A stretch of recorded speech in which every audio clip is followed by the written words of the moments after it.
bagong pag-asa. Ikasiyam, water refilling station, small scale. Sa bawat tahanan sa Pilipinas, may isang bagay na hindi pwedeng maubos, ang malinis na inuming tubig. Kahit may krisis, kahit tumaas ang presyo, kahit bumagyo, tubig ay buhay. At dito pumapasok ang water refilling station na small scale. Ang water refilling station ay negosyong nagpo-produce at nagbebenta ng purified drinking water gamit ang filtration at purification system. Ang filtration ay proseso ng pagsala ng dumi sa tubig at ang purification ay pag-alis ng bakterya at mikrobyo para maging ligtas inumin. Noong una, maraming Pilipino ang direktang umiinom sa gripo o poso. Pero habang dumarami ang kaso ng sakit sa tiyan, naging uso ang purified water. May tawag dito sa public health, waterborne diseases. Ang waterborne diseases ay mga sakit na nakukuha sa maruming tubig tulad ng diarrhea at cholera. Dahil dito, mas pinili ng tao ang malinis na inumin. Pero hindi lahat ng water station nagtatagumpay. Maraming nagsasara kahit malaki ang demand. Bakit? Dahil kulang sa kalidad at disiplina. Hindi pinapalitan ang filter. Hindi nililinis ang tangke.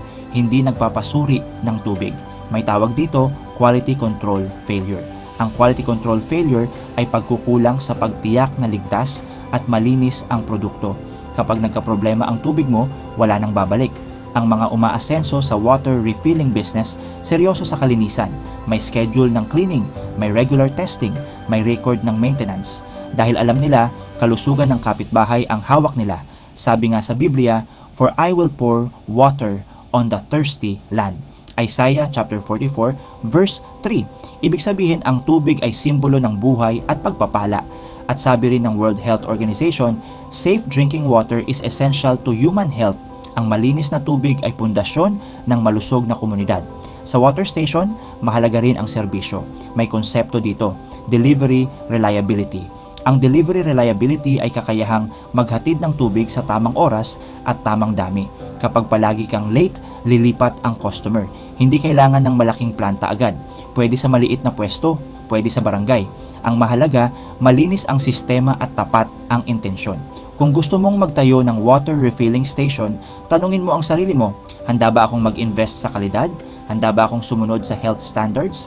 Handa ba akong panindigan ang kalusugan ng customer? Ika-10, cellphone repair/accessories. Sa panahon ngayon, ang cellphone ay